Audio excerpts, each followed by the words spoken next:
Welcome, friend. Tonight, let's set the mood. Dim the lights, fluff your pillow. Maybe switch on a fan for that steady, soothing hum. This is your time to drift.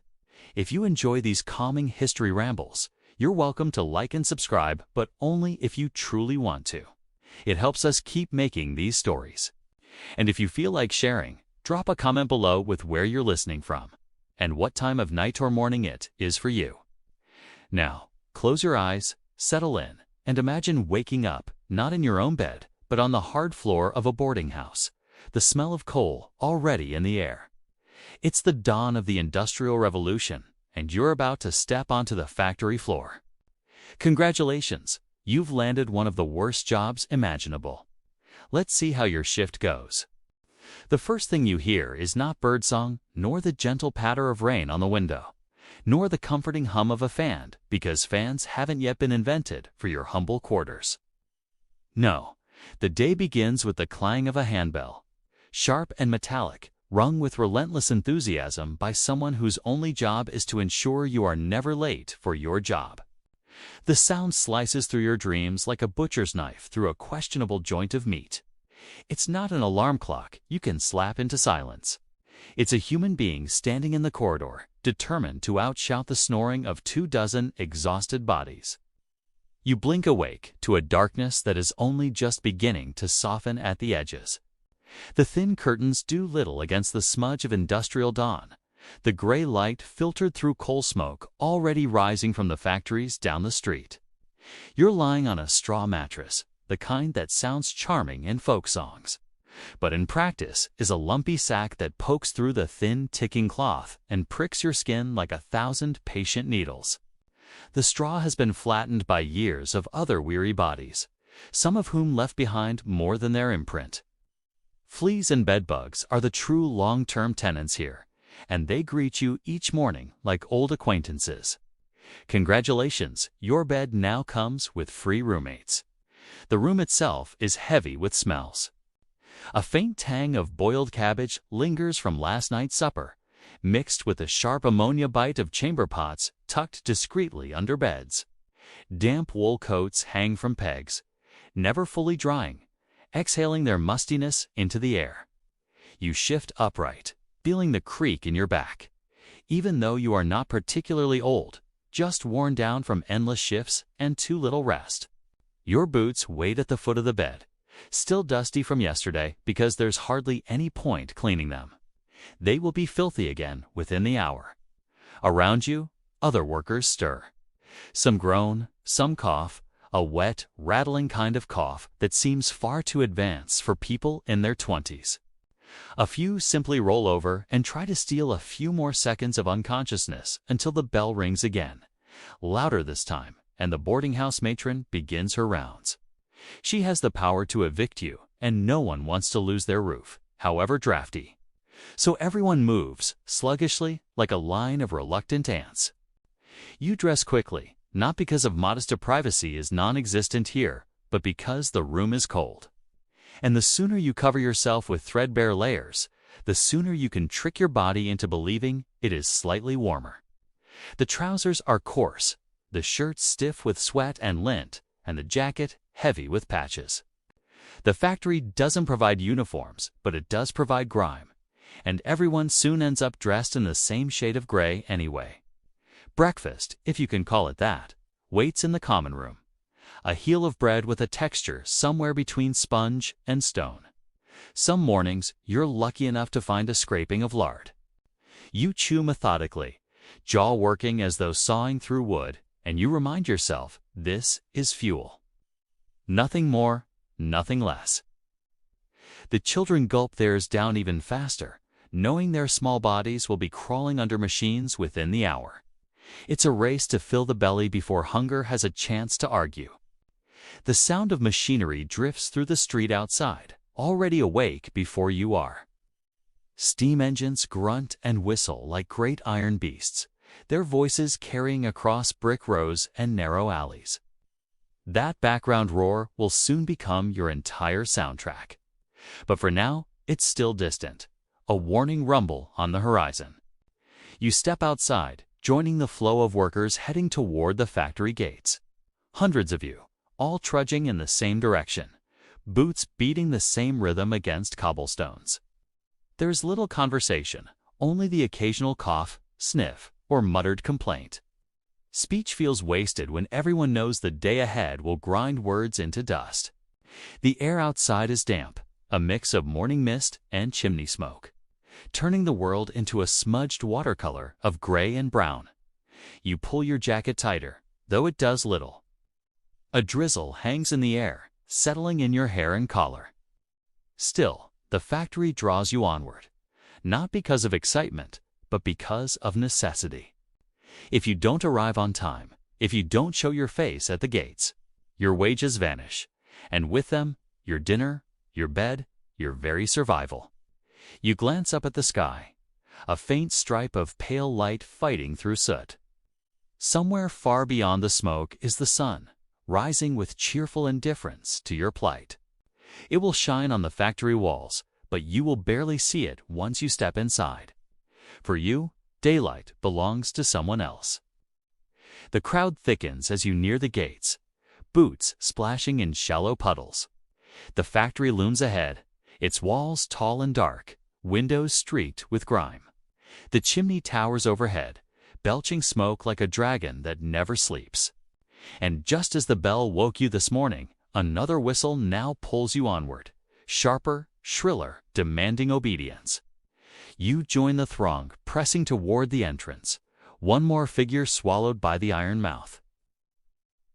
And as you cross into the yard, into the waiting roar of the machines, you realize the wake-up bell was the kindest sound you'll hear all day. And so the gates close behind you, ushering you deeper into the factory world itself, where the day truly begins. The crowd presses forward, a slow-moving river of boots and shawls funneling toward the looming gates. You don't walk so much as get carried by the momentum, shoulder to shoulder with men, women, and children who all share the same hollow-eyed look. Some are still chewing their last bites of bread, others clutching tin mugs of weak tea they'll finish before stepping through. The gates themselves are tall and iron, blackened by soot, with spikes at the top that seem designed not to keep intruders out, but to keep you in. They creak open at the sound of the morning whistle, a sound so shrill it seems to slice through the mist and lodge itself directly in your skull. A watchman stands by the entrance, coat buttoned up against the drizzle, face impassive. You hand over your small brass token, the kind every worker carries, to prove they belong here. He doesn't look you in the eye. He doesn't need to. His gaze is already sliding past you to the next body in line. In this place, you are less an individual and more a unit of labor, interchangeable and forgettable. You take the token back and pocket it, moving on quickly before you cause a jam in the flow. Stepping past the threshold, the factory swallows you. The first sensation is the air hotter, denser, and heavy with the mingled scents of oil, grease, and damp cotton fibers. It clings to your lungs like a woolen blanket held too close to your mouth.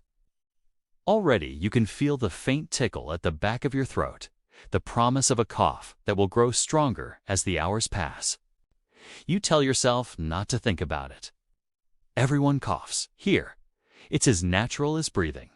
The light is another shock. Outside, the day was gray and muted, but here, the windows are so begrimed with soot and moisture that even the weak daylight is filtered into a perpetual twilight. Gas lamps flicker in the darker corners, casting long shadows that shiver against the walls. The illumination isn't bright enough to banish gloom, only enough to make sure you don't walk into a machine by accident. It's a half-light, the kind that tricks your eyes into seeing movement where none exists, like faces in the smoke or shapes in the lint.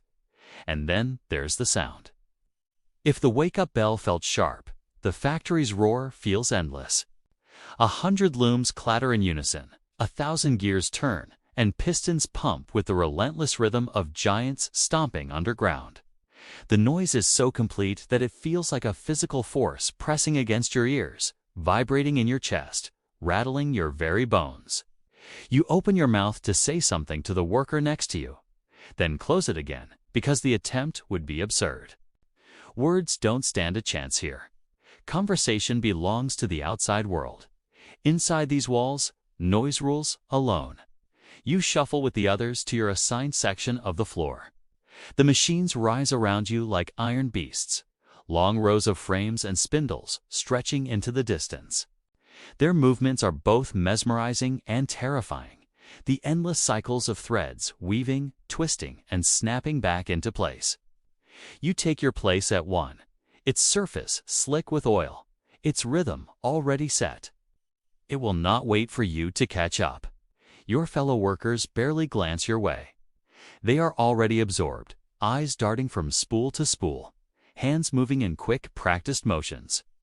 Each of them has their own battle to fight, to keep the machine running smoothly, to prevent mistakes that might cost them wages, to avoid an accident that could cost them more. They do not have the luxury of acknowledging newcomers or even neighbors. In here, attention is a form of survival. Overhead, wooden beams drip with condensation, carrying the moisture that keeps the cotton fibers from breaking too icily. The dampness seeps into your clothes, your skin, even your bones. It creates a clinging chill despite the heat, as though the air itself can't decide whether to smother or soak you. You brush a hand along your sleeve and find it already damp. There will be no drying out until you leave tonight. And yet, despite the strangeness, there is also a rhythm beginning to form. The machines move, you move. The whole place pulses with a grim unity. It's not harmony exactly, but something closer to surrender. You realize that this will be the world for the next 12, 14, maybe 16 hours. The factory will be your landscape, your soundtrack, your sky. Everything else, the streets, the weather, the sunlights, only an intermission. You catch yourself staring at the children running between machines, darting under belts and rollers with a quickness born of necessity. Their presence seems almost surreal, these small bodies in a place built on iron and fire. But then you remind yourself, they are not visitors. They are workers, just like you, only smaller, cheaper, and more disposable. And their role is every bit as dangerous. As you grip the edge of your station and steady yourself against the vibrations, you realize something important. The wake-up bell was merely the prelude.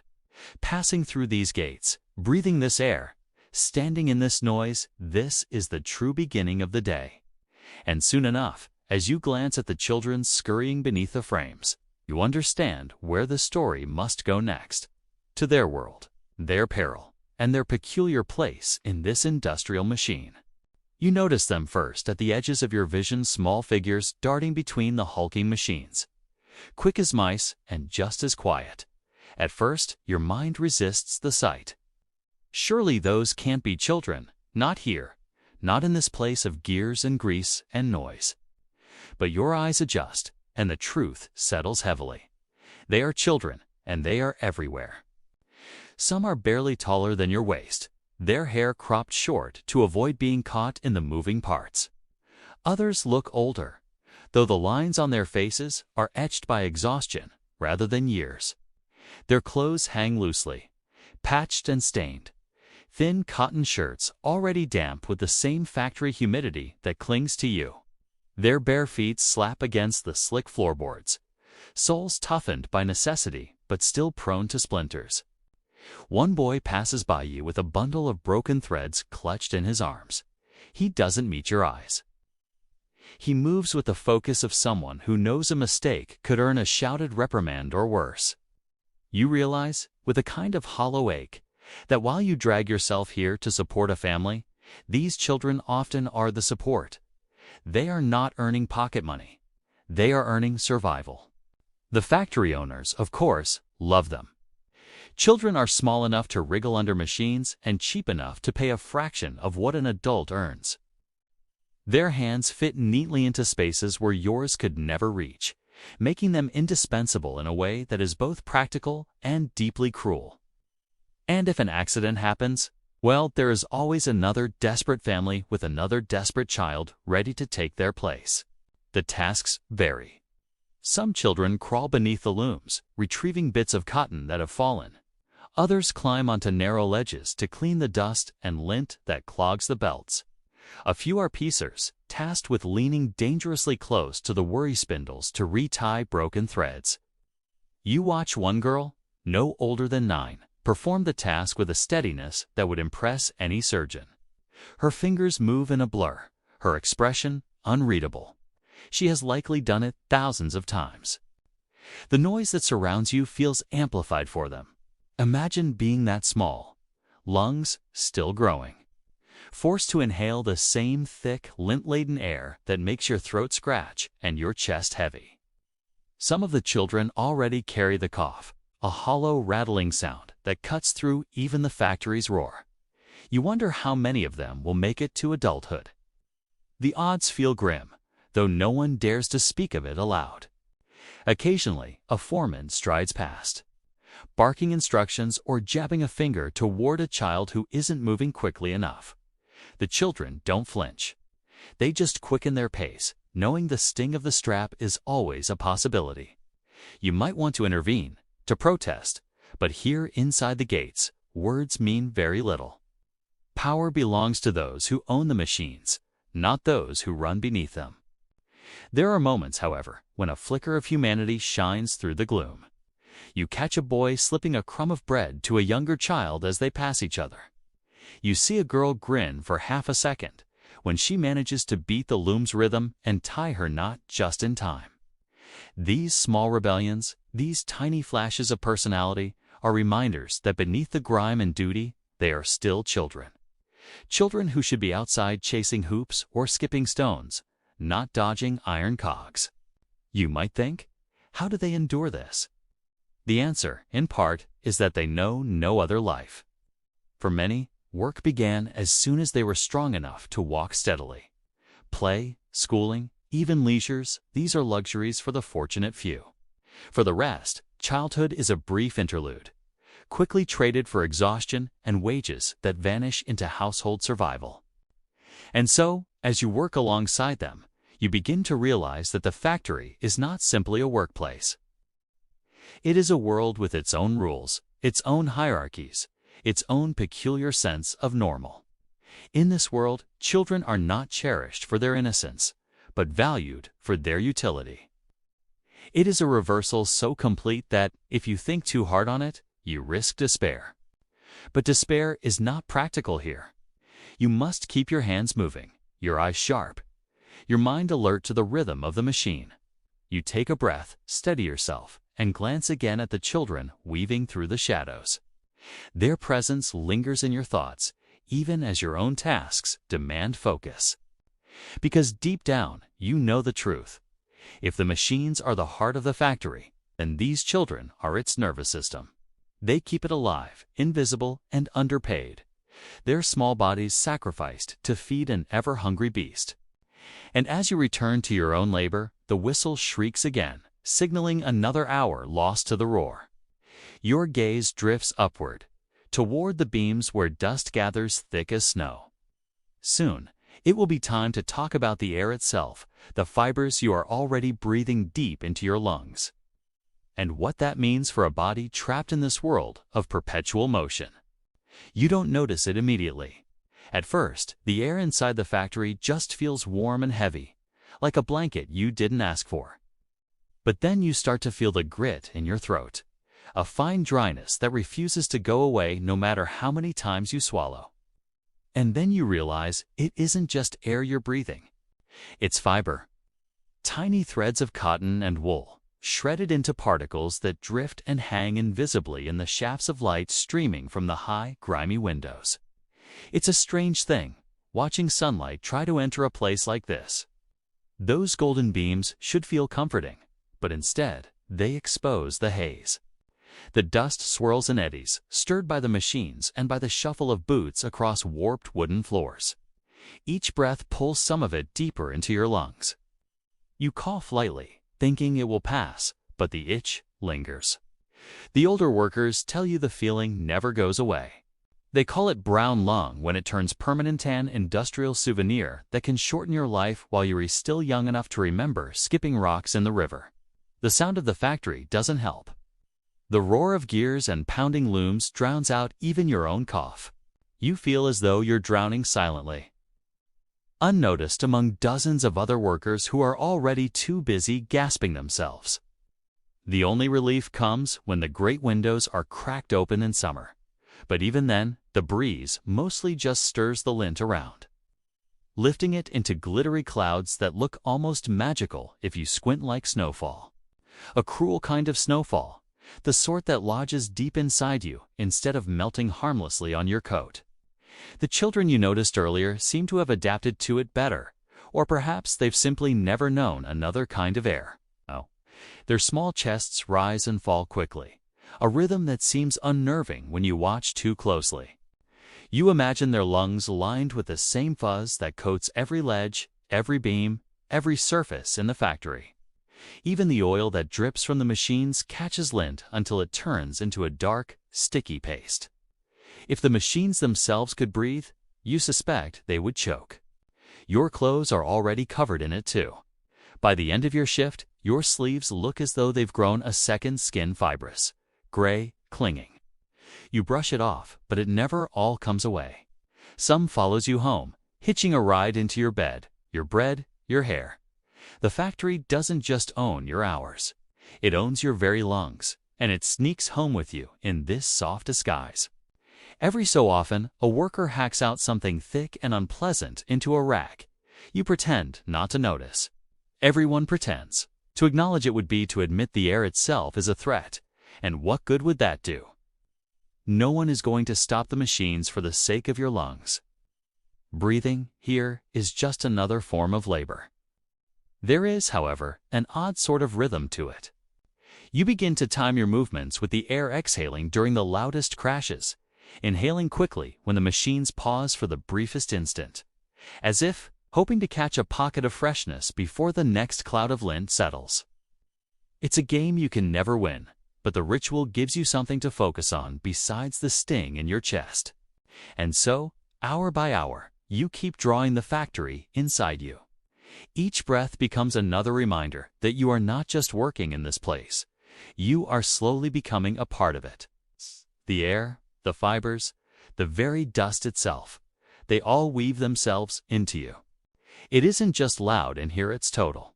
The sound in the factory doesn't come in, bursts or waves the way thunder or traffic does. It's a wall, it's a continuous pounding roar that presses against your skull and refuses to let up.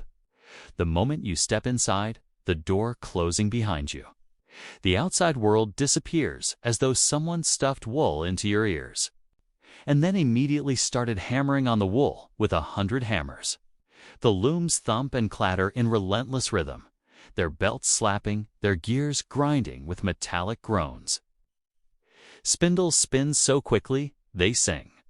An eerie, high-pitched whine layered over the bass rumble of iron frames shuddering against the floor. It's a whole orchestra, if you can call it that, except the instruments don't pause. And there is no conductor to bring them to rest. The music just goes on and on, measure after measure, until you begin to wonder if silence ever truly existed, or if it's just something you dreamed up long ago. You try talking to the worker next to you, but your lips move in vain. At best, they catch the faintest outline of your words by reading your expression. Mostly, it's just nods, shrugs, or an exaggerated gesture like sailors on a storm-tossed deck. And the storm never passes here. You can't lean back and wait for the wind to ease. The gale is permanent.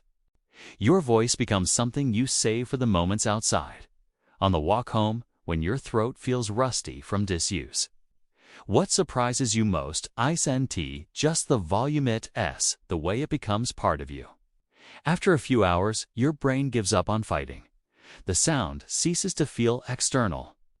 It seeps in, nestling behind your eyes, threading itself through your jaw. When you finally stop the machines for maintenance, the quiet is unbearable. Instead of relief, you feel dizzy, disoriented, like the floor has vanished under your feet. Your ears ring with phantom echoes, the ghost of the factory's voice following you even when it has, for a fleeting moment, fallen silent. The children seem especially vulnerable. They flinch at sudden clatters, or else they stop flinching altogether, which may be worse. You can almost see their ears bending under the strain, their futures echoing with constant buzzing long after they've left this place. Workers joke about being factory deaf, but the joke isn't funny. When you spend a decade here, laughter itself is something you can't always hear anymore. And there's a strange irony. The endless noise hides everything else. The coughs from the lint-filled air, the cries when someone catches a finger. Even the creak of the floorboards, you miss them all until you see the evidence with your own eyes. In this storm of sound, even human pain is just another muffled undertone. Still, your body adapts. You start anticipating the rhythm of the machines, timing your movements with the thuds and crashes. Your heartbeat tries to match it, pounding in sync with the mechanical pulse. It's unsettling how much your own body wants to become part of the factory's rhythm, as though you are less a person and more an extension of the loom itself.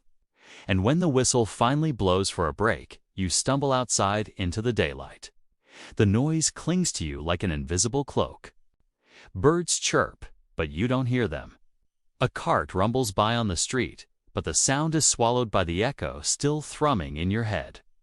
You have carried the factory out with you, stitched into your ears. Yet even that isn't the worst of it. Because behind the roar lies another hidden burden, not what you hear, but what you never get to hear at all. The voices of friends, the songs of family, the simple sound of your own thoughts without machinery drowning them. Those are gone, traded for this endless industrial thunder. And that silence, the silence you loses, perhaps the loudest loss of all. Tomorrow, you'll be back inside, where silence is unimaginable. But tonight, you fall asleep with a ringing in your ears, wondering if the quiet world will ever return. If the factory floor is a storm, and the spinner station is the eye of it, a small circle where everything still feels violent, only more concentrated. You're assigned here, and suddenly the roar of the looms seems almost forgiving by comparison. At least those machines simply pound and thud in predictable rhythm. The spinning frames, by contrast, are a jungle of taut threads, snapping fibers, and whirling spindles that never slow down. Your job as a spinner is simple in theory. Keep the threads unbroken, guide them smoothly, and watch for tangles. In practice, it's a nightmare of constant motion. Threads stretch like taut violin strings, vibrating in the air. They whip free if the tension breaks, slicing across your fingers before you even know what's happened. And of course, you have no gloves. No one does. Gloves are considered too clumsy for this kind of delicate work. Your hands are the tools, and the tools bleed.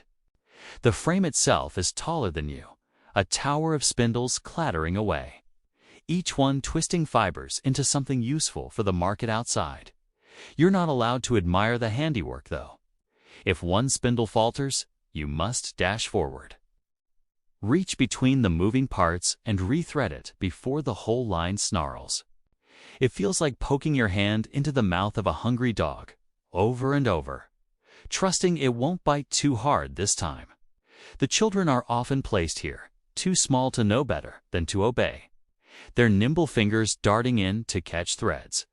Watching them is unnerving. Their movements are quick but hesitant, as if they know on some animal level that danger waits behind every spindle. Sometimes they freeze, paralyzed by the blur of moving parts until a supervisor snaps them back into action. The machine does not pause for fear. You start to learn the rhythm, though. It's a strange, terrible ballet of it. Step forward. Thread here. Pull taut. Step back before the spindle catches your sleeve. The dance becomes muscle memory, and muscle memory is the only reason you still have fingers at the end of the shift. You even develop a kind of sixth sense, hearing the subtle change in pitch when a thread weakens or a spindle stutters. You can pick it out through the roar, like hearing your own name whispered in a crowded room. But the cost is constant vigilance. You cannot let your mind drift, even for a second. Daydreaming is a luxury for people who aren't standing with their arms inches from spinning steel. Here, focus is survival. And yet, you can't help it. Fatigue creeps in. Your eyelids heavy from the endless shift. Your body moving automatically while your brain begs for rest. That's when the machine punishes you. A missed thread, a sleeve caught, a sting across your skin. A reminder that this is not just a job. It is, in every sense, a trap. The spinner's section is sometimes called hell for good reason. It's not only the danger, it's the relentlessness.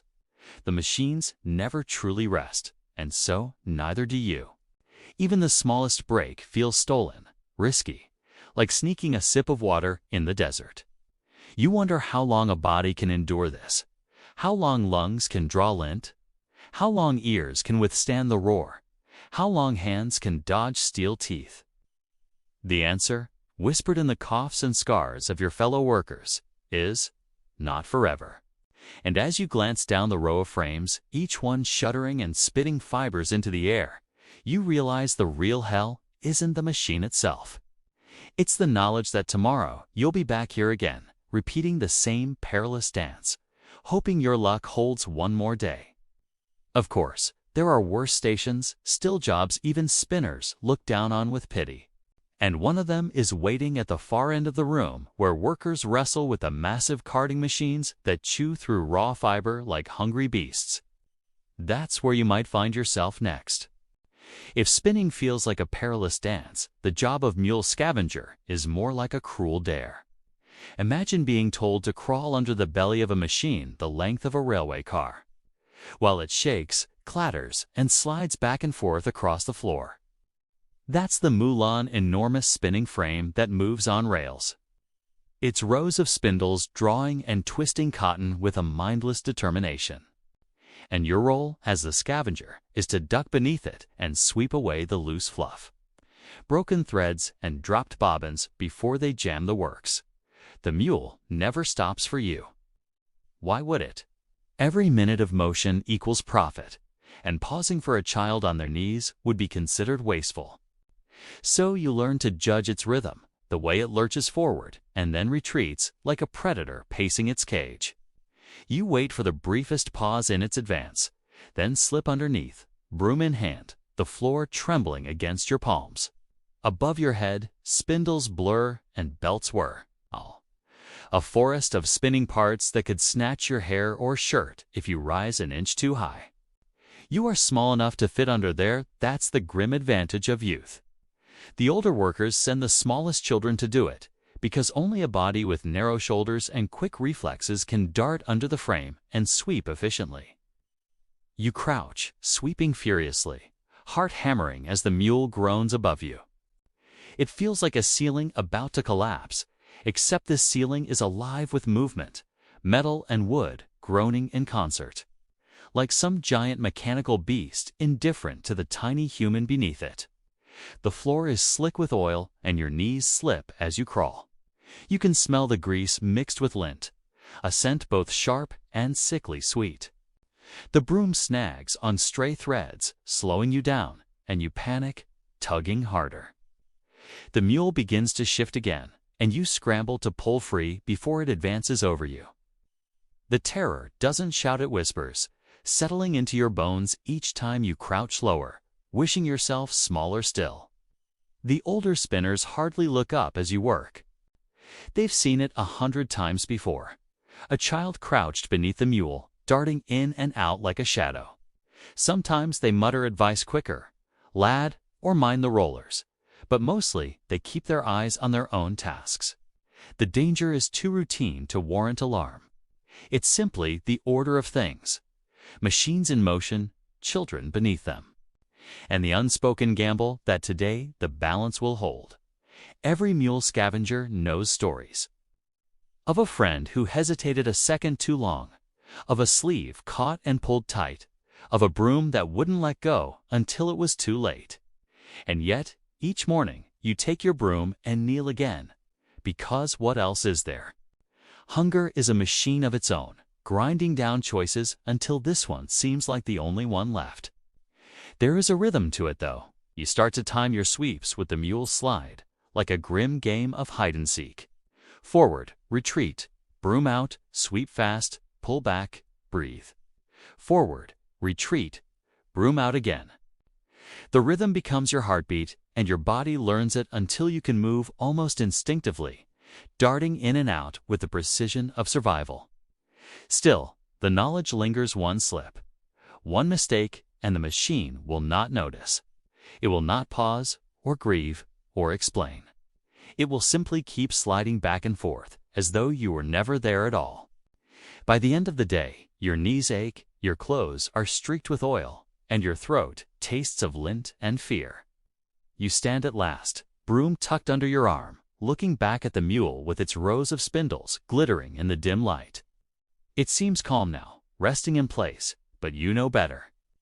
Tomorrow it will demand you again, and you will return. And as you limp away, you catch sight of another station in the boiler room, where heat and fire rule instead of moving steel. Different dangers, but no less relentless. If the machines are the bones of the factory, then the overseer is its ever-watchful set of eyes. You don't even need to see him to feel his presence. He's the reason your back stiffens when you pause too long, the reason your hands move a little quicker when you fumble a thread. The overseer doesn't roar like the looms or grind like the gears, but somehow his silence feels heavier than both. He walks the floor with measured steps, boots thudding against the wooden boards, each sound distinct even over the din of machinery. You swear he has some sixth sense for hesitation. If your broom stalls under the mule, or if you lean a moment too long against a frame to catch your breath, his shadow lengthens beside you. No words at first, just that shadow, a weight that makes your chest tighten. Then maybe a cough, or the tap of a stick against the floorboards. A sound that somehow slices through the factory's roar and finds your ears. His job officially is to keep the factory running smoothly, but in practice, it means keeping you and everyone else in line. The workers whisper nicknames for him: Hawk, Crow, sometimes Devil, depending on the mood of the shift. You never say these things out loud, of course, but the nicknames stick because he seems less human than watchful. More like a creature perched above the machines, scanning for weakness, for inefficiency, for rebellion. And it isn't just oversight. The overseer has the power of discipline.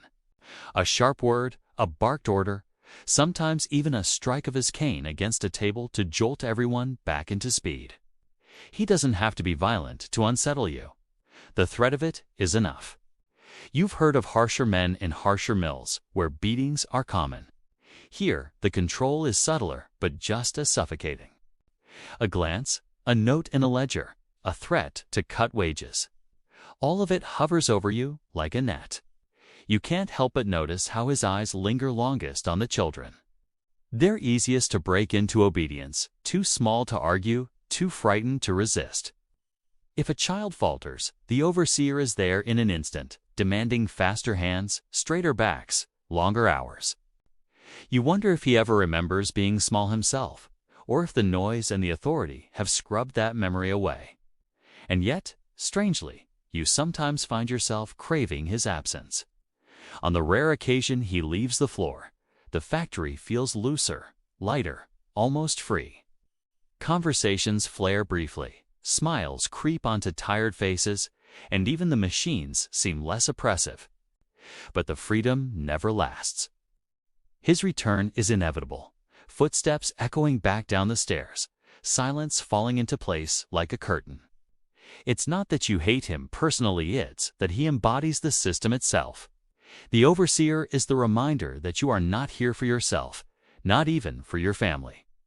You are here for output, for numbers in a ledger, for the profit of someone you will likely never meet.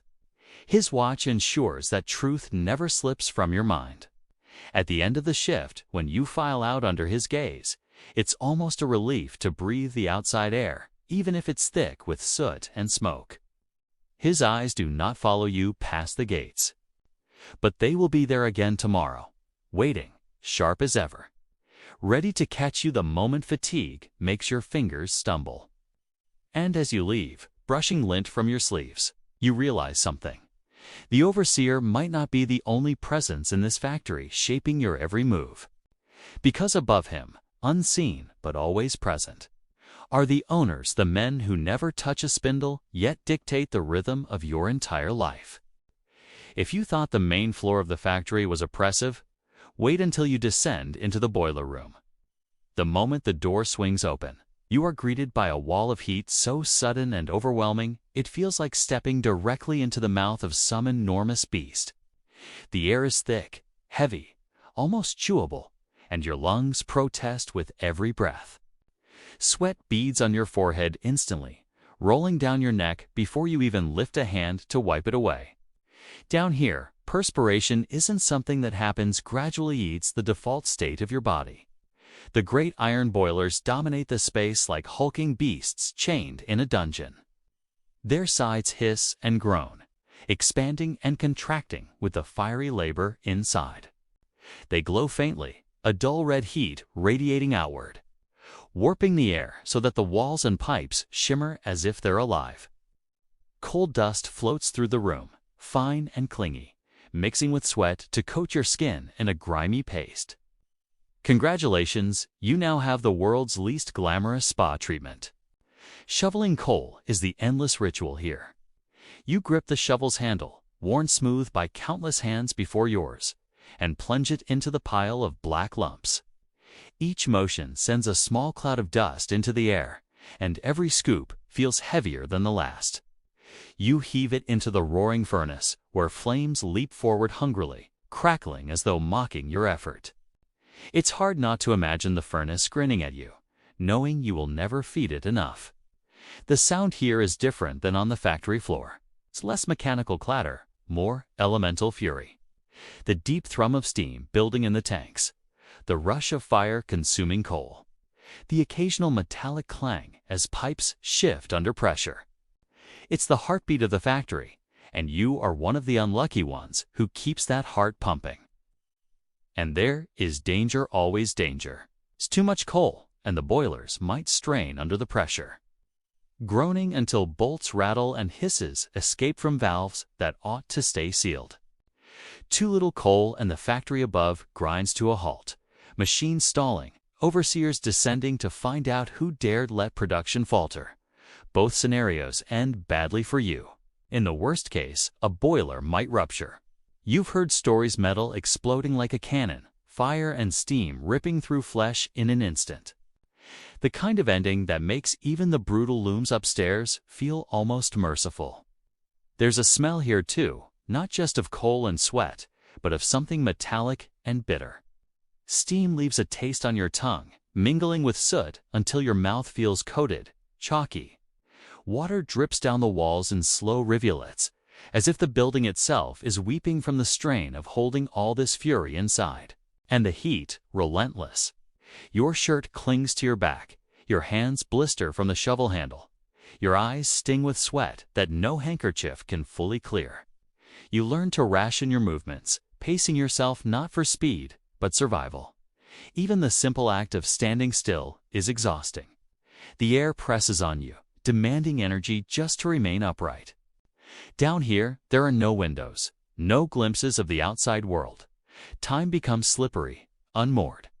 Hours blur into each other, measured only by the growing ache in your shoulders and the dwindling strength in your arms.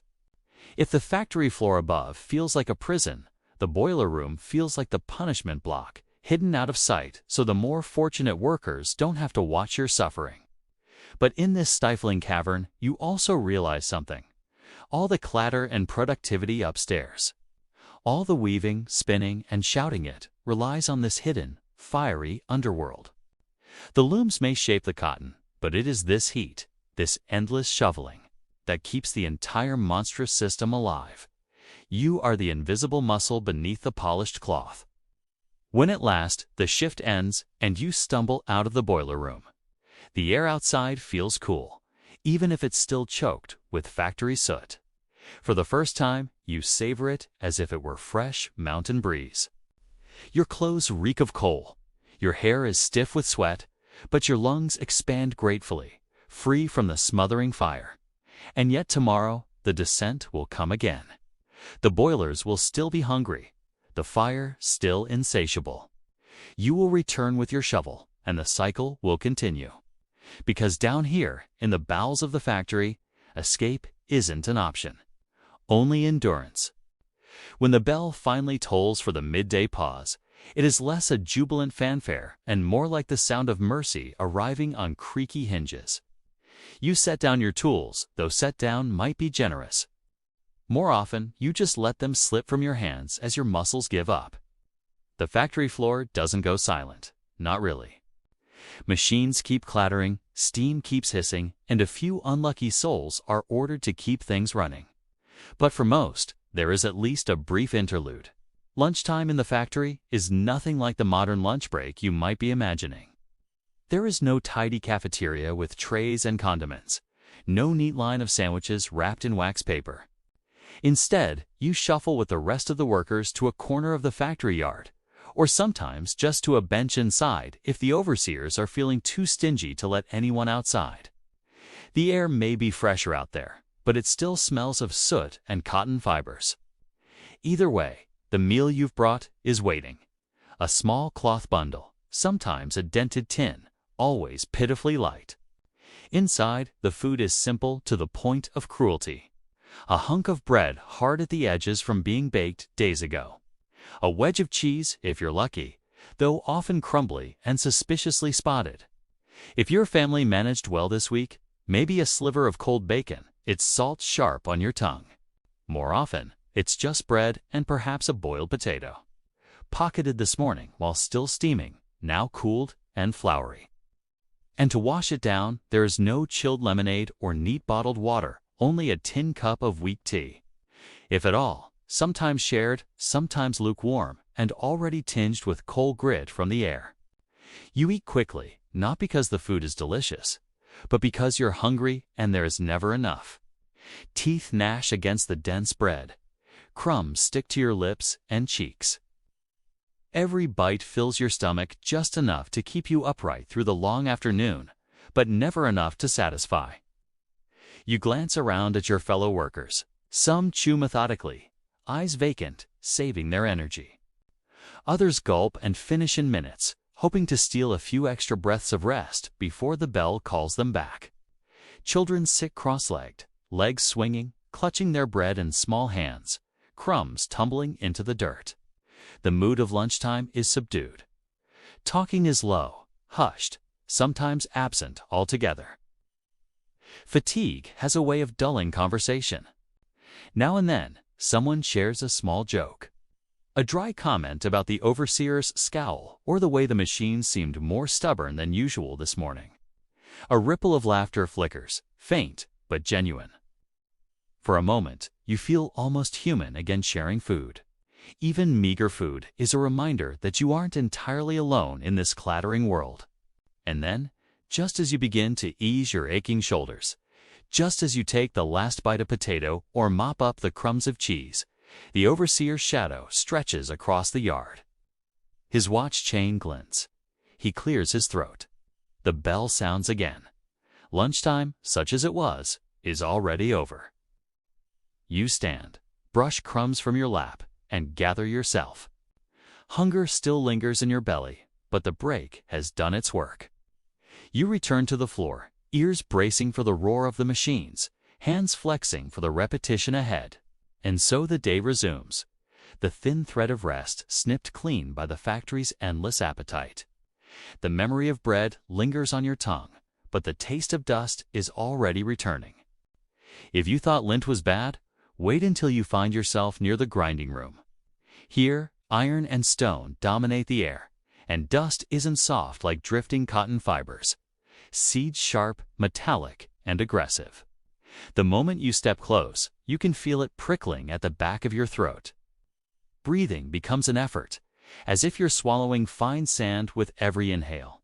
Even your teeth seem to ache from the grit settling between them, giving your mouth a permanent metallic tang, like you've been chewing on old coins. The grinders themselves are not elegant machines. They are great wheeled stones, turning steadily, constantly gnawing down the tools and blades that keep the rest of the factory in motion. Sparks flicker occasionally when metal meets stone at the wrong angle. Tiny bursts of fire swallowed quickly by the air. The rhythm is hypnotic, slow yet relentless. The sound like a groaning sigh stretched across hours. You stand beside it, cloth wrapped across your mouth, though the barrier is almost laughably thin. Dust seeps through anyway, clinging to your tongue and your lungs as if determined to make itself at home. The men who work this station carry the marks of it. Their skin, once normal, now takes on a grayish pallor, as if the dust has sunk beneath the surface and begun staining them from within. Their coughs are frequent, rattling deep in the chest, and once begun, they seem never to stop. In time, the grinding room gives you something called grinder's rot or silicosis, if a physician were to dignify it with a name. The lungs stiffen, breath becomes labored, and the cough grows sharper, until air itself seems a privilege. Few ever escape its toll. And yet, here you are, wiping sweat and dust from your forehead, pressing forward with your task. You have no choice. The grinding must be done, because without sharpened blades, without repaired spindles, the entire machinery above grinds to a halt. And so the workers in this room inhale a death sentence. One slow breath at a time, so that cotton can be spun and profits can be woven.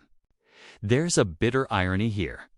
Cotton lint upstairs makes you choke, yet compared to the grinding room, it feels almost kind, almost soft. Here, each inhale is a scrape, each cough a reminder that your lungs are not made for this. And yet, even as you stand coughing, you realize you've grown used to it in a strange way. The dust has become part of you, settling on your clothes, your hair, your skin, so much so that when you leave, you carry the grinding room out with you. At night, you cough up gray flecks, speckling your pillow. In the morning, you wipe dust from the corners of your eyes before the sun is even up. You live with it because there is nothing else to do. Work, breathe, cough, repeat. And as you move away from the whetstones, lungs raw, you hear the faint whistle of steam from deeper inside the factory. It reminds you that danger doesn't just come from dust or grinding stones. Sometimes it asks the very machines themselves, eager to bite at the flesh that feeds them. The sun sets outside, but you don't get to see it. Inside the factory, the lamps are lit and the day stretches seamlessly into night. The owners don't believe in letting a machine rest any more than they believe in letting you rest. If the wheels can keep turning, then so can you. Night shifts are the proof of that. You begin your second stretch of the day with eyes already heavy. Fatigue settles into your bones like damp into a wall, quiet at first, then spreading until everything feels soft, heavy, and unsteady. Your body aches from the repetitive motions of the hours before, but now you must keep going. The lamps cast a dim glow, shadows leaping long across the floor. Their light isn't warm or comforting. It's yellow and smoky, fed by whale oil or gas, giving the air a faint sourness to add to the usual cocktail of lint, dust, and sweat. Night work does something strange to your sense of time. Hours stop behaving like hours. They stretch out, warped and uncertain. You feel as though you've been standing in front of the same machine forever, watching the same spindles spin, listening to the same hammer of noise. Sometimes you blink, and it feels like you lost a whole minute. Other times, you look up at the clock, sure an hour has passed, only to find that 3 minutes have crawled by. Time itself seems tired. Your body protests, eyes droop, knees wobble. You yawn, trying to draw in oxygen as if it might act like coffee. But yawning here is dangerous. A moment of distraction, a slip of focus, and your hand could wander too close to the moving parts. Fatigue makes your limbs clumsy, and clumsiness is what the machines are always waiting for. They bite without hesitation. Fingers caught, cloth pulled. Hair snagged. It happens often enough that warnings are whispered to newcomers. The overseers don't whisper though, they bark. They expect steady output, regardless of whether your head feels like it's filled with cotton as much as the air. Some workers find little tricks to survive the hours. A pinch of snuff tobacco, a sip of cold water, a quick slap to the face. Others hum under their breath, the vibration keeping them awake more than the melody. The children, especially, suffer here. Their small bodies weren't meant for 18 hours of labor. They curl against walls during stolen breaks, trying to catch a few breaths of sleep before being hauled up again. You sometimes envy them, even their stolen minutes on cold stone, because standing upright feels like punishment. Outside, the world is dark and quiet. Inside, it's a parody of day machines clattering, overseers pacing, lamps flickering like tired stars. You imagine what it would be like to actually lie down, to sink into a bed, and drift away without the fear of a whistle or a shout to yank you back into motion. But imagination is dangerous here. Better to keep your eyes fixed, your body moving, and your mind just alert enough to keep you safe. As the hours crawl, your thoughts start to fray at the edges. Fatigue does that. It makes you see things that aren't there, makes shadows move strangely, makes ordinary noises sound like whispers. You shake your head, grounding yourself in the clatter of the looms. The truth is harsh enough without adding ghosts. And so you continue, half asleep but still awake, balancing on the edge of exhaustion. Night after night, the routine grinds down your body and your spirit. But still, you endure, because to stop is unthinkable. To stop is to starve. And, as the false daylight of the factory stretches on, you can't help but think about the wages you'll earn for these hours. That thought, thin as it is, leads you toward the next reality of factory life. The coins in your pocket, or more often, the lack of them. Fatigue might blur your vision, but danger in the factory doesn't need sharp eyes to find you. The entire place is a collection of accidents just waiting for the right moment. Every corner, every machine, every step on the greasy floor feels like a wager with your own safety. If you ever imagined a workplace designed with comfort in mind, this is the opposite. The factory floor is a hungry machine, and you are simply part of the feed. The floors themselves are treacherous.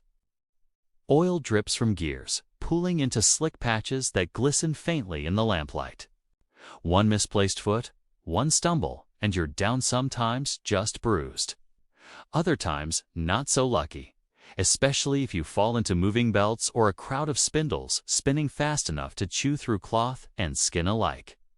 You keep your steps careful, though careful isn't always enough.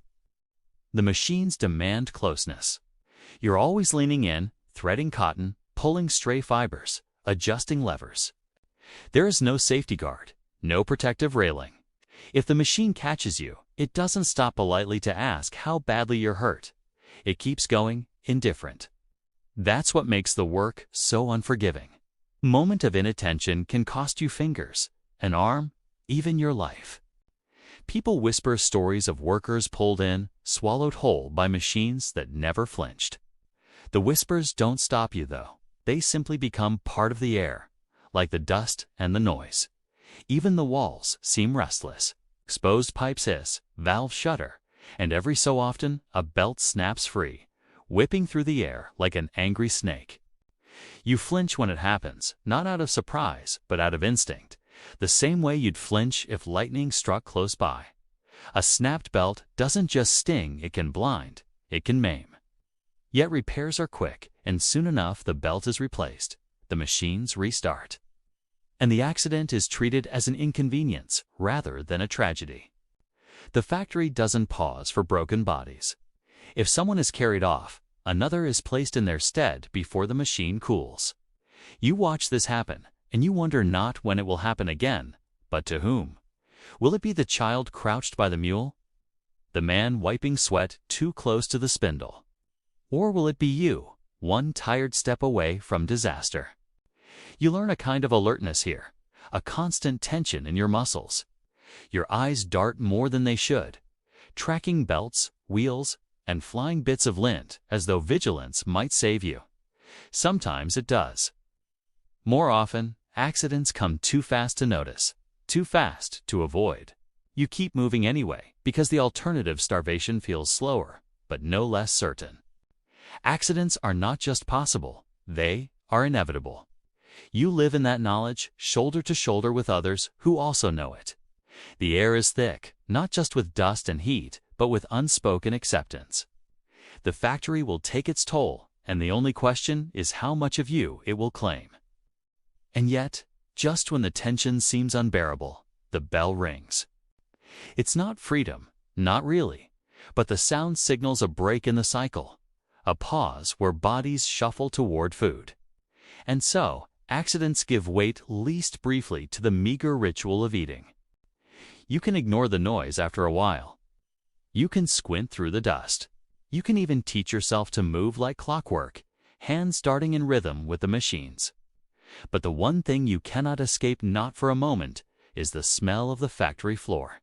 It clings to you, wraps itself around you, and follows you home like a stray dog you never wanted. At first, it seems simple enough. Oil and grease. Heavy tarry scents that cling to the air. The machinery runs on lubrication, and the smell of rancid animal fat mixed with mineral oils fills every corner. But soon your nose detects more layers upon layers of odor, a grim perfume of industrial life. There's the damp staleness of the building itself, stone walls sweating moisture that seeps into timber beams. There's the sour reek of sweat, not of one person but of dozens, all crammed together, each drop adding to the humid fog. Then there's the cotton. Dry, musty, almost sweet at first, but after hours it becomes suffocating. Fibers clog the air, and the faint smell of singed threads when they catch on hot machinery adds a burnt temps to the mix. Dust itself has a scent, sharper than you'd expect, coating your nostrils so that even water tastes dirty on your tongue. Beneath it all, the human contribution is unavoidable. Spilled lunches, unwashed clothes, boots soaked with gutter water. The occasional sour whiff of illness all blend into one. The factory floor becomes a giant mixing bowl where every breath is a spoonful of something you'd rather not taste. If you think you'll get used to it, you might your nose dulls eventually. But the moment you step outside into fresh air, the contrast hits like a slap. Grass, rain, even the stink of horses on the street smells like heaven compared to the stew inside. Of course, you don't get much time outside. The smell works its way into your clothes, your hair, even your skin. When you crawl into bed at night, you carry the factory with you.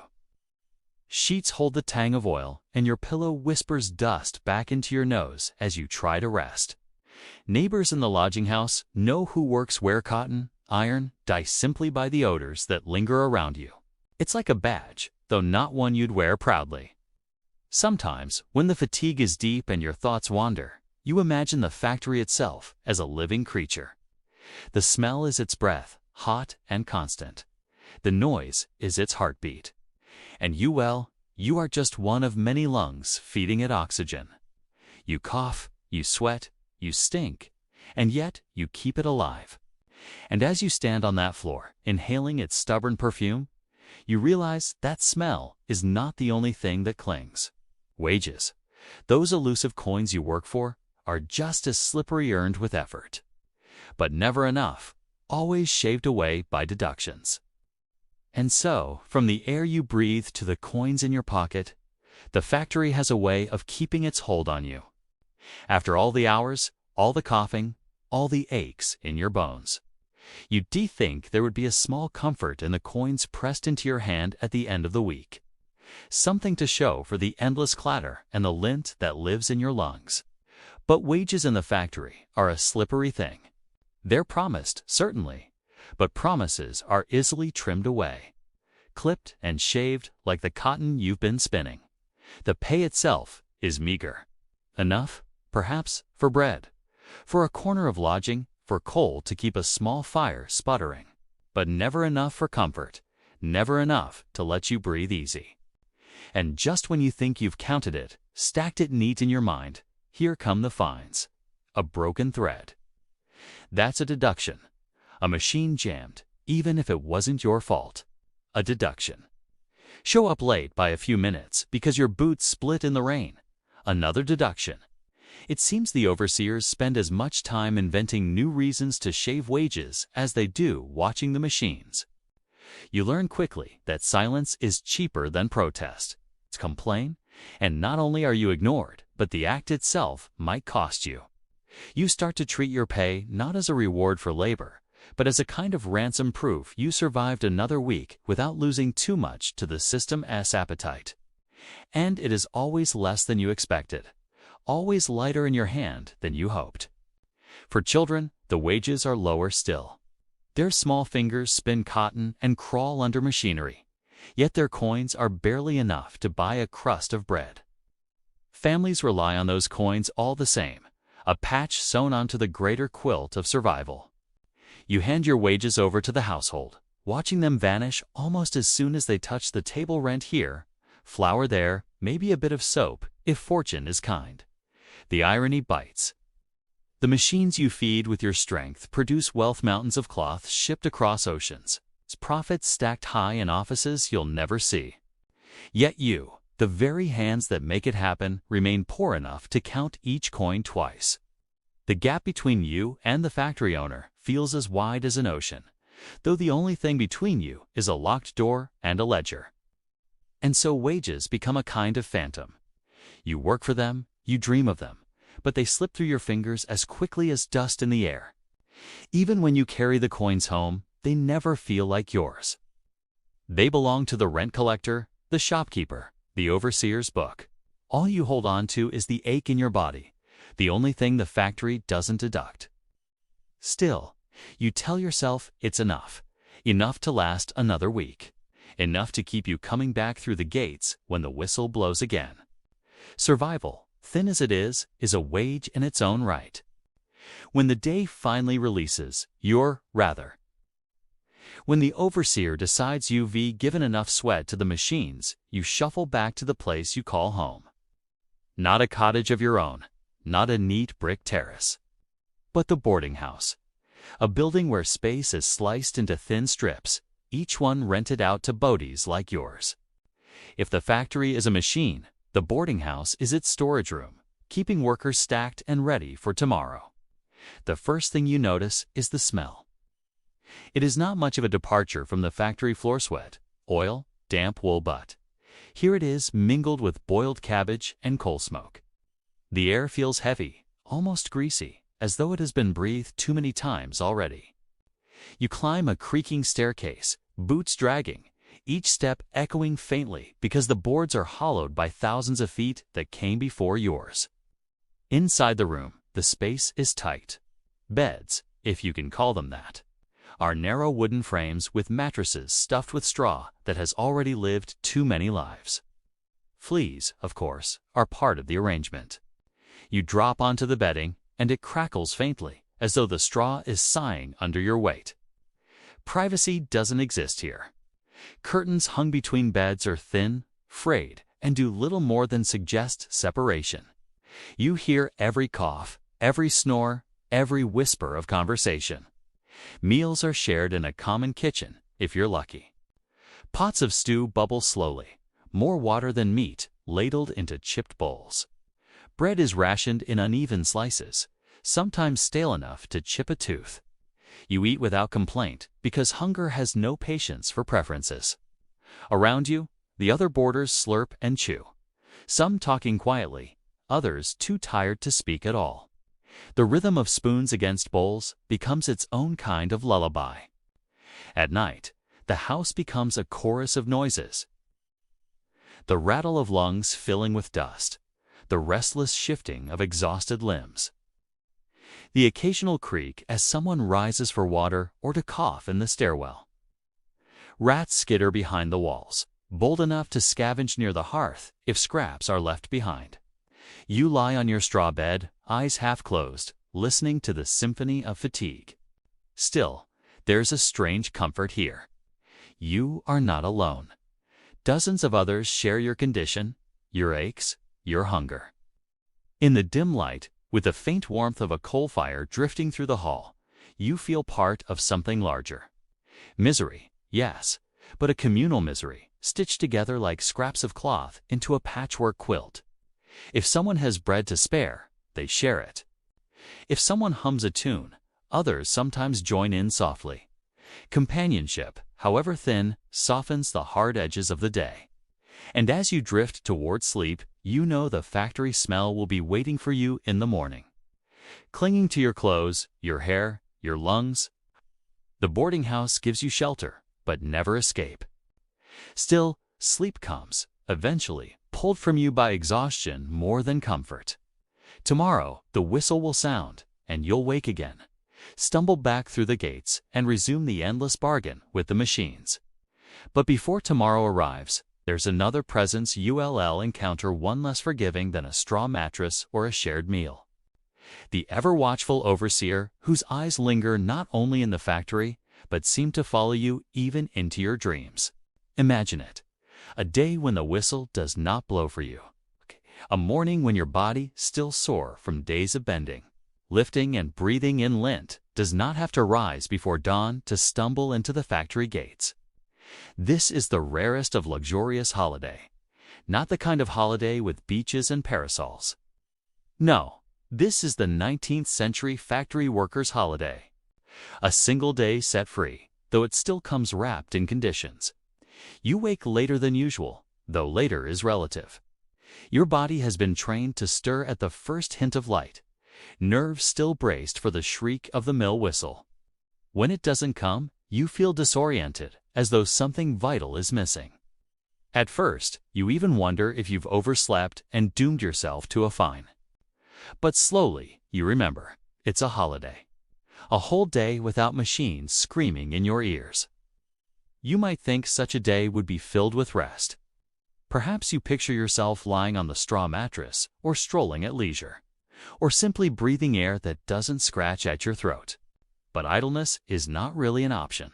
Rent is always looming, and meals do not materialize from the generosity of landlords.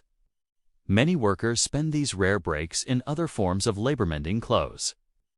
Fetching coal, scrubbing the grime from boots that will be blackened again tomorrow.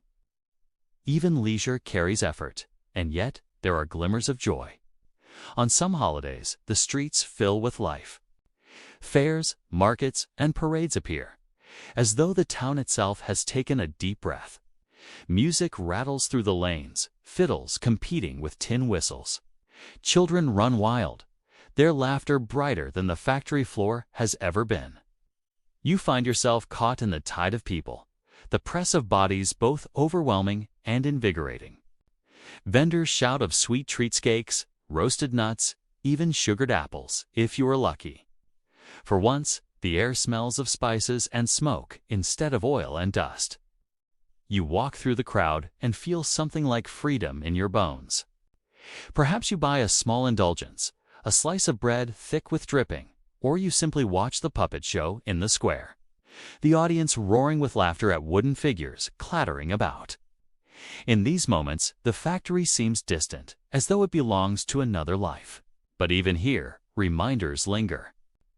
You spot your fellow workers scattered among the crowd, their shoulders slouched in the same familiar way, their eyes ringed with fatigue that no holiday can erase. The laughter is real, but it sits atop exhaustion like icing on stale bread. And in the back of your mind, you know the machines are waiting. Tomorrow they will roar again, hungry for your hands, your back, your lungs. Still, holidays are precious precisely because they are rare. You treasure the loosened hours, the shift in rhythm, the sensation of life briefly belonging to you rather than to the overseer's ledger. You feel human again, if only for a day, reminded that the world is wider than the walls of the factory. As dusk falls, lanterns flicker along the streets and the crowd begins to thin. You return to your boarding house, feet sore not from labor, but from walking freely. For once, the weariness carries a lighter flavor. You lie down on your straw bed and close your eyes, holding on to the day as tightly as you can. Tomorrow, the whistle will break the spell, but tonight you let yourself believe in the possibility of more. It happens quietly, almost invisibly, like steam seeping through cracks. After months, even years, of bent backs, shredded lungs, and meager pay that vanishes into fines, the thought begins to form among you and your fellow workers. Surely it doesn't have to be this way. Not loudly, not carelessly, but whispered in corners, between clattering looms and in the hushed dormitories at night. You learn quickly that speaking such thoughts too openly is dangerous. Overseers don't tolerate talk of rights or unions. Factory owners, even less so. They see it as rebellion, disruption, an infection to be stamped out. So the talk stays small, almost secretive. Perhaps you lean toward a fellow spinner at the midday pause and murmur something about hours, or fines, or the never-ending dust. Perhaps they nod, carefully, eyes flicking toward the door. Agreement is a silent thing, conveyed in the quick tightening of a jaw or the faintest lift of an eyebrow. At night, in the boarding house, conversation stretches a little further. You huddle near the dim light of a tallow candle, voices softened beneath the groan of the building's beams. A friend tells you of meetings in another town where workers gather in barns or alehouses to discuss change. Some call themselves associations, others speak of friendly societies, but the idea is the same: to push back together. The stories make your heart flicker with both hope and dread. Hope that conditions could improve. Dread that discovery could end in dismissal or worse. The whispers are not always tidy or unanimous. Some workers scoff, convinced nothing will change. Others fear reprisals too much to risk even talk. And yet, the seed has been planted. Every fine for tardiness, every child caught in a machine, every cough that rattles deep in the lungs adds water to that seed. Quiet resentment grows into something sturdier. On Sunday, outside the church, you overhear talk of petitions being sent to Parliament demanding shorter hours. Not from your lips, of course, you remain cautious. But hearing it aloud, in daylight, makes the thought feel less like fantasy and more like a possibility.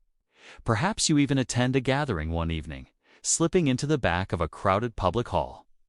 The air is thick with bodies and smoke, the sound of voices rising together in a way the factory never permits. Someone reads aloud a speech, halting but determined, about dignity, about fairness, about children deserving a life outside the loom. You listen, barely breathing, caught between awe and fear. When you leave, the factory gates the next morning look the same as they always have here, immovable, indifferent. But inside you, something feels different. You are no longer only a single tired worker trudging to your station. You are part of a current, however fragile, however tentative. A whisper has become a murmur, and murmurs, you sense, can swell into voices too loud to ignore. At last, the whistle sounds not the early shriek that calls you in, but the long, drawn-out blast that signals the end of the shift. It doesn't feel triumphant so much as it feels like being released from a grip. The machines stutter to silence one by one, each clank and groan trailing off until, for the first time all day, the air is filled with something close to quiet. Not true silence, you still hear coughs, shuffling boots, a few muttered complaints, but the roar is gone. The absence of noise feels almost like a sound itself, heavy in your ears. You move with the crowd toward the exit, a slow, trudging tide of weary bodies. Shoulders slump forward, and no one walks with any hurry. The rush has been used up inside. The factory gates loom ahead, tall and stern, and though they are the same iron bars you passed through in the morning, they look gentler now, like a boundary crossed rather than a sentence begun. As you step out, the late light brushes your face, weak though it is in the smoky haze. Even the sky, often gray with soot, feels like freedom compared to the walls behind you. The street is full of fellow workers, all spilling out at once, filling the narrow lanes with chatter, coughs, and the scrape of boots on cobbles. Some head for boarding houses, some toward the taverns, others simply wander slowly, savoring the rare stretch of time that belongs to them. You feel a small thrill in your chest at the act of leaving, even knowing you will return tomorrow. The rhythm is like a pendulum, in, out, in again, each swing grinding down the dais. Still, for these evening hours, the pendulum pauses, and you are briefly more than just a cog. You walk home, your body heavy, muscles remembering every turn of the machine handles and every breath of lint. Yet with each step further from the gates, a thin layer of tension lifts as though you've shed a skin.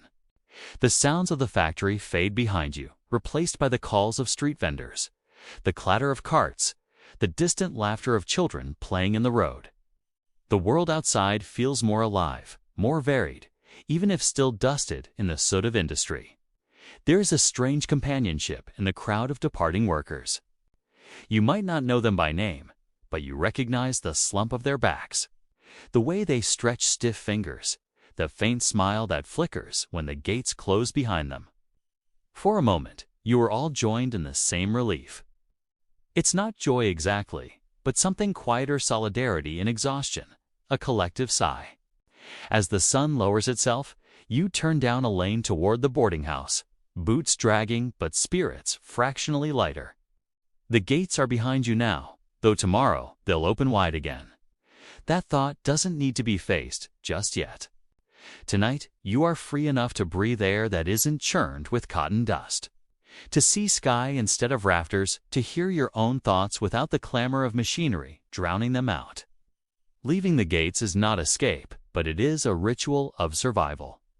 Every evening you walk away, and in that simple act, remind yourself that the factory doesn't own all of you, just most of your hours. For now, that's enough. And tomorrow, when the whistle cries again, you'll come back through, shoulders squared. But tonight, you are outside, and that is worth savoring. When you think about the days you've given to the factory floor, hours folded into years, your labor tucked into every bolt, every thread, every guru, might wonder what remains. The machines consume your time and strength, but they also build something larger, something that lingers beyond the walls of the mill. Your work, though often overlooked, becomes part of a legacy stitched quietly into history. Factories reshape the world. The cotton spun in your hands travels far, sewn into garments worn in towns you'll never see, across oceans you'll never cross. The iron you help shape becomes rails that stretch into the horizon, carrying trains that thunder through the countryside. You might never ride them, but your fingerprints are there, hidden beneath layers of soot and progress. The industrial age marches forward on the backs of workers like you, backs bent, lungs dusted, fingers calloused. It's not a legacy of statues or gilded halls. It's humbler, quieter. It's in the way children today spend fewer hours in mills than their parents once did. Because voices began to rise against the weight of endless shifts. It's in the laws whispered into existence from those hushed organizing meetings until they reached Parliament and spilled into reform. It's in the knowledge that each weary evening you left the gates, you carried survival with you, proof that the human spirit can endure the grind of iron and steam. Your legacy is resilience. The laughter you managed to find on rare holidays, the friendships forged in the dim light of boarding houses. The tiny luxuries that made life just bearable, all of these ripple forward.